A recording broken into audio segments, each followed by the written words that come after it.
네, 강프로입니다. 자, 유한양행 보겠습니다. 자, 일단 지금 보합권입니다. 보합권에서 마감이 됐고, 오늘 같은 경우에 시장 기준에서 본다면 어느 정도 강세가 나왔죠. 코스피 같은 경우에도 1.5% 상승해서 끝났고요. 여기 밑에 보시면 제가 티커를 띄워놨으니까 티커 확인해 보시면 코스닥 같은 경우에도 1.5% 똑같이 양시장 모두 다 1.5% 정도 강세를 보였는데 강세를 보인 종목군들이 달랐습니다. 그동안 계속해서 약세를 보였었던 에코프로 BM을 포함해서 2차 전지들, 예를 들어서 뭐 에코프로 BM 이런 종목군들입니다. 에코프로 BM 같은 경우에는 5% 정도 강세가 나왔으니까 코스닥의 강세를 보일 수밖에 없었고요.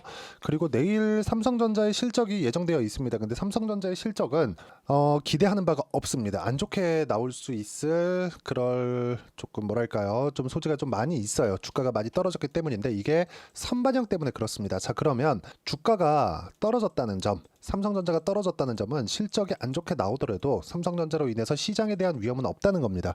자, 그러면 반대로 하이닉스, 그쵸? 하이닉스 같은 경우에 어때요? 오늘 6% 강세를 보였죠. 그러면서 관련돼 있는 반도체 종목군들이 강세를 보였으니까 코스피와 코스닥 똑같이 강세를 보인 겁니다. 자, 그런데 그동안 유한양행이나 여러 가지 바이오 종목군들, 그리고 뭐 화장품이나 뭐 게임주 이런 종목군들은 시장이 어려운 구간에서 계속해서 강세를 보여왔기 때문에 오늘 시장이 반등하는데 수급이 뺏겨서 나온 그런 현상입니다. 근데 그 중에서도 바이오 종목군들은 가격대를 그쵸 계속해서 지켜왔다는 점. 자, 이게 무슨 차이가 있냐면 이 구조를 이해를 하셔야 됩니다. 자, 보시면 하이닉스 한번 볼게요. 하이닉스 같은 경우에는 7월 달을 기점으로 해서 많이 빠졌습니다. 25만 원부터 저가를 따지잖아요. 그럼 15만 원까지. 그쵸? 여기서부터 고가까지 올라가려면 40% 정도의 주가 상승이 나와야 됩니다. 오늘 상승한 부분이 포함되더라도요. 40% 정도의 주가 상승이 나와야 된다는 건 그만큼 충분한 하락이 있었다는 건데 하락이 있으면 있을수록 위에 뭐가 쌓이죠? 매물대가 쌓이잖아요. 매물대를 소화해야 되는 그런 부분이 필요합니다. 자, 무슨 얘기냐면 주식시장에서 조정 없는 주식은 없다. 근데 조정을 적게 받고 그쵸? 시장이 어려운 가운데 조정을 적게 받고 가격대를 지키고 있는 종목군들 무슨 얘기냐면 하이닉스가 올라가는 과정에서 매물을 소화하면서 시간이 소요가 될 때 시장은 충분히 빠졌죠. 삼성전자가 너무 약하니까. 자, 그러면 시장은 계산하기 쉬운 단위로 한번 볼게요. 1000포인트라고 만약에 가정을 했으면 시장이 20% 빠져서 800포인트에 와 있는 겁니다. 근데 시장은 800포인트인데 시장이 800포인트까지 가기 위한 조건들이 있겠죠. 그게 하이닉스의 하락세, 삼성전자의 하락세 이런 부분이 연결이 되어 있는 거죠. 근데 하락하면 하락할수록 고가의 매물대가 쌓이게 되고 고가 매물을 소화해야 되는 그쵸. 앞으로 실적이 잘 나온다고 하더라도 고가 매물을 소화해야 되는 그런 시간이 필요하다 보니까 그 시간이 그쵸. 그 시간이 소요되는 구간 동안에 기존의 강세를 보였었던 제약주 그쵸? 예를 들어서 뭐 화장품 이런 쪽 이걸 가지고 주도주라고 하는 겁니다. 이 주도주 안에 제약주들은 들어와 있는 거다. 자, 그러면 오늘 시장이 강했지만 유한양행이 고가에서 뭐 그렇게 큰 움직임이 없었다고 해서 그냥 단순하게 일반적으로 기간 조정의 성격을 보인 거지 뭐 안 된다 이제 끝났다 이런 부분은 전혀 보시면 안 됩니다. 기본적으로 모멘텀은 계속되고 있고 무엇보다 금리 관련된 내용이나 앞으로 새로운 파이프라인에 대한 기대감 예를 들어서 이런 겁니다. 지금 랭라자에 대한 부분이 FDA 통과가 됐죠. 그러고 나서 강세를 보인 폭이 이렇게 되어 있어요. 여기 한 10만 원 정도부터 시작해서 16만 원까지 60% 정도 상승을 했는데 단순히 이것만 볼 게 아니라 FDA 통과가 여기서 나왔는데 그 전에 그쵸? 그 전에 보시면 10만 원까지는 왜 올라왔나요? 5만 원부터. 이런 상황이 되는 겁니다. 먼저 선반영된다는 거죠. 그래서 우리가 보유 기간을 줄여가기 위해서는 철저하게 저가에 매수하지만 않으면 되는 겁니다. 하지만 고가에서 매수했을 때는 변동폭이 커지기 때문에 이 변동폭을 내가 통제할 수 있을 만한 가격 전략을 세워 놓는 게 맞고 이 가격 전략에는 시장에 대한 변동성 그리고 시장에 대한 변동성을 보면서 오늘처럼 하이닉스는 6% 정도 올라가면서 시장이 강했는데 유한양행 그리고 다른 바이오 종목군들은 왜 주춤했었던 것인지 이런 것에 대한 판단을 내릴 수가 있는 것이죠. 자, 그러면 답은 나온 거예요. 하이닉스는 바닥은 나오기는 했습니다. 하지만 올라가는데 매물 소화해야 되는 그 시간이 필요한 거고 유한양행 같은 경우에는 고가에서 그쵸 단순하게 그냥 시간, 기간 조정을 보내고 있는 겁니다. 여기서 매도해야 될 게 아니라 매수 구간을 잡아야 되고 저는 보유하고 있고 앞으로 추가적으로도 매수할 계획을 가지고 있습니다. 이 상황에서 내가 어떻게 가격대를 잡고 타점을 잡아야 되는지가 중요한데 이 가격대를 이해했을 때 계속해서 단기간의 수익을 낼 수 있습니다. 자, 내용 한번 보여드릴게요. 일단 제가 어떻게 매매를 했는지 그 내용에 대한 부분인데 HLB 한번 볼게요. 어때요? 강세 구간 확인하고 나서 작년에는 제가 매매한 구간이 없었죠. 근데 작년 12월 달에 신고가를 확인하고 나서 매매 꾸준하게 계속해서 수익 구간 만들어내고 있죠. 이런 부분들이 지속하게 만들 수 있는 부분이 가격 전략이라고 제가 말씀드리는 거고, 유한양행 같은 경우에도 최근에는 단기간에 많이 올라왔기 때문에 간단한, 그쵸, 완만한 기간 조정 정도를 보여내고 있는데, 이쪽 구간은 단순히 단기간에 많이 올라온 것에 대한 매물 소화 과정을 보내고 있는 거지 악재가 있어서가 아닙니다. 그리고 무엇보다 금리 인하, 그리고 새로운 파이프라인, 예를 들어서 이런 거예요. 금리 인하는 뭐 다들 아실 테니까 YH32367. 자, 이건 ABL 바이오에서 후보 물질을 제공받아서, 그쵸, 사와서 지금 진행을 하고 있는 부분인데, 실제로 그렇습니다. 이번에 렉나자도 2018년도에 후보 물질을 사와서 진행을 한 거고요. 이런 부분이 지금 유한양행에서 밀고 가고 있는 전략 중에 하나입니다. 맨 바닥에서 후보 물질부터 찾아서 진행하는 게 아니라 후보 물질 찾는 기업 따로, 그리고 여기서 사와서 진행을 하게 되면 비용 면에서 그리고 시간 면에서 충분하게 효율적으로 일처리를 해낼 수 있다. 이걸로 인해서 렉나자가 탄생이 된 겁니다. 그러면서 렉나자의 효능이 너무 좋았기 때문에 어떻게 됐습니까? 4세대 항암제는 개발을 아예 취소를 해버렸죠. 렉나자만으로 충분하니까. 그래서 이런 부분에 맞춰서 봤을 때는 내가 가격을 보고 매매를 하는 게 너무 중요합니다. 이런 부분을 어떤 식으로 판단해야 될지가 중요하고, 이건 가격에 모두 녹아있기 때문에 여기 소통방에 와서 어떤 식으로 가격을 봐야 될지 이 부분을 보시면 됩니다. 자, 보시면 유한양행 제가 계속 매수하죠. 유한양행 쭉 보시면 유한양행, 그리고 또 내려도 바이오 종목군들 쭉 내려도 유한양행, 바이오다인 급등하고 있어요. 쭉 내려도 CS윈드가 있는데 이것도 신고가 종목군, 그리고 금리에 대한 부분, 그리고 쭉 내려서 보더라도요, 유한양행, 바이넥스 계속해서 바이오 종목만 하죠. 이런 종목군들을 내가 꾸준하게 매매를 할 수 있어야 되고, 이런 부분들을 제가 소통방에서 공유를 해드리고, 주말에 진행하는 라이브, 그리고 어떤 식으로 매매를 해야 되는지 라이브에서 강의도 함께 하고 있고, 질문이나 답변도 모두 무료로 진행하고 있으니까 구독과 좋아요 눌러주시고요, 댓글 하나씩 달아주시고요, 여기 010-8713-1916으로 구독이라고 문자 보내주시면 소통방 입장 링크를 순차적으로 공유를 해드리도록 하겠습니다. 가장 중요한 건 가격에 대한 이해입니다. 가격에 대한 판단을 어떻게 해야 되는지 그 부분이 중요한 거고, 이 내용에 맞춰서 내가 봐야 되는 부분은 철저하게 가격 위주로 봐야 됩니다.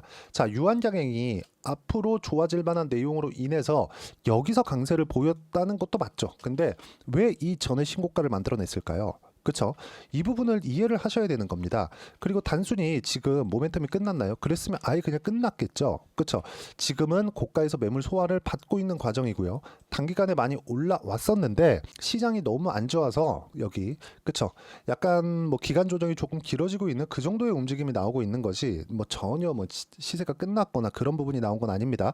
어떻게 내가 가격대를 잡고 타점을 잡는지에 따라서 상황은 완전히 바뀌고 보유 기간이 완전히 바뀔 테니까 이 내용에 맞춰서 내가 가격대를 보는 게 너무 중요하고요. 이런 부분들을 라이브 그리고 소통방에서 함께 진행하고 있으니까 소통방에 오시면 라이브 입장 링크 제가 함께 공유를 해드리고, 여기 소통방에서는 장중에 어떤 식으로 타점을 잡는지 그 부분을 제가 계속해서 공유를 해드리고 있으니까 구독과 좋아요 눌러주시고 댓글 하나씩 달아주시고요. 010-8713-1916으로 구독이라고 문자 보내주시면 소통방 입장 링크를 순차적으로 공유를 해드리도록 하겠습니다.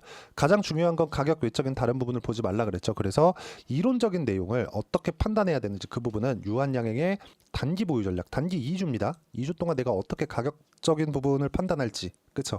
그 내용에 대한 부분이고, 제가 17페이지 이상 내용 준비를 해놨으니까 내용 가져가서 유한양행 기간 조정에 추가 매수하세요. 추가 매수 타점 잡으면 단기간의 수익 충분히 나올 수 있고, 아직까지 20만 원 이상 30만 원까지도 충분히 갈 수 있고요.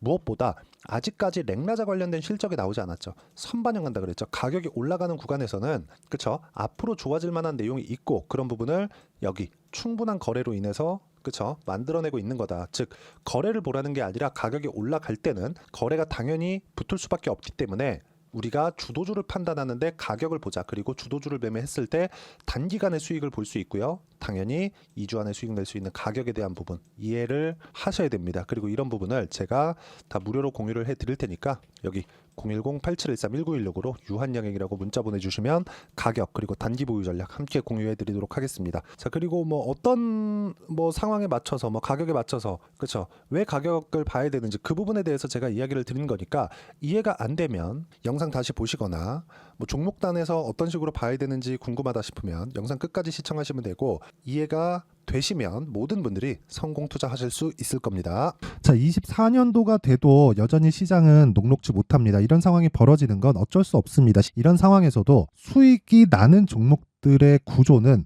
변하지 않습니다. 즉, 대시세 종목에 대한 구조는 변하지 않는다는 거고, 실제 제가 소통방에서 지속적으로 이야기를 드리고 있는 내용도 대시세 종목이나 시장 주도주를 공략하는 건 철저하게 가격 분석을 하라고 이야기를 드리고, 가격 분석 이후에는 이슈에 대한 파악, 그리고 이슈를 파악하고 나서는 다시 내가 얼마에 매수할지 그 타점에 대한 부분을 지속적으로 언급을 하고 있습니다.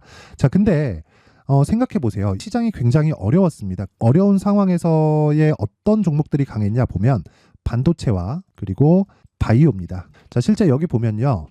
HLB에 제가 실제 매매한 내용을 띄워놓고 보여드리고 있는데, 1월 22일부터 매매를 시작해서 4일 동안 31%의 수익 마감이 됐고요. 그리고 여전히 신고가 종목입니다. 자, 그리고 그 다음 어보브 반도체, 이름을 보시다시피 반도체 종목이죠. 그리고 AI 반도체는 지속적으로 강세를 보이고 있습니다. 이 종목도 신고가를 먼저 달성한 이후에 제가 21%의 단기간에 21%의 큰 수익을 내고 마감이 됐습니다. 다시 재공략을 준비하고 있고, 이런 부분은 소통방에서 다 공유를 해드립니다. 자, 그리고 코세스. 자, 코세스 같은 종목도 당연히 그쵸, 신고가 종목이고요. 그리고 반도체 종목입니다. 이 종목도 영업일 기준에서 이틀 동안 대략 한 15%의 수익 마감이 됐습니다.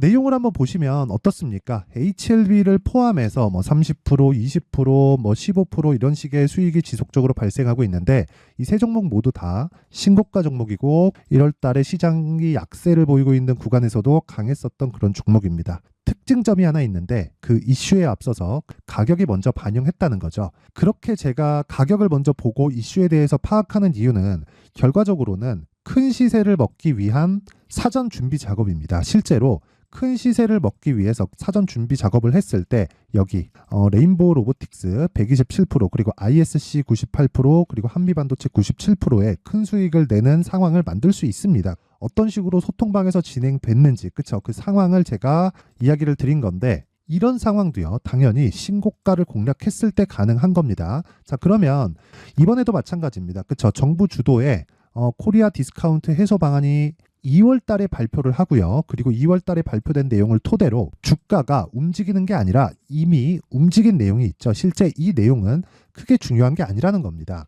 실제 움직인 내용을 보면, 자, 기아차입니다. 실제로 12월 달에 신고가를 만들어 놓고 정부에서 입김을 불어 넣으니까 순식간에 기아차를 포함해서 현대차 같은 거대 기업들의 주가가 2주도 채 되지 않아서 40% 정도의 큰 시세를 냅니다. 자, 그러면 우리는 어떤 종목을 봐야 될까요? 이슈를 파악해야 되는 것도 맞지만 철저하게 가격에 맞춰서 매매를 해야 되는 게 당연히 중요합니다. 정부가 주도하는 정책 방향이 있겠죠. 그 방향에 맞춰서 우리가 종목을 찾을 필요가 있다. 자, 그러면 답이 나왔습니다. 정부가 주도하는 방향에 맞춰서 제2의 기아차를 찾는 게 지금은 중요하다. 근데 정부 정책의 방향에 맞게 가자.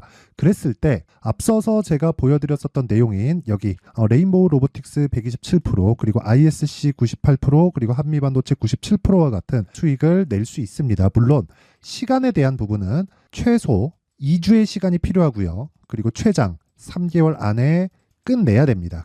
자, 기아차의 시세를 보셨던 것과 같이 2월 달에 정부 정책의 방향이 결정되고요. 바로 3월 달이면 시행입니다. 자, 그러면 우리는 거기에 맞춰서 당연히 종목을 찾아야 되고, 제가 제2의 기아차를 찾아놨습니다. 제가 아까 전에 소통방에서 이야기를 드렸었던 내용 다 공개를 해드렸는데, 그 내용처럼 종목만 받고 싶다 하시는 분들은요, 상단에 있는 제 전화번호로 대시세, 자, 대시세라고 문자를 보내주시면 정부 정책의 방향에 맞는 종목을 모든 분들에게 무료로 공개를 해드리도록 하겠습니다. 자, 제가 원하는 건 채널 성장이 목적입니다. 자, 그래서 구독과 좋아요 꼭 좀 부탁드리고요. 모든 분들이 정부 정책에 맞는 방향으로 매매를 이어가서 큰 수익 보셨으면 좋겠습니다.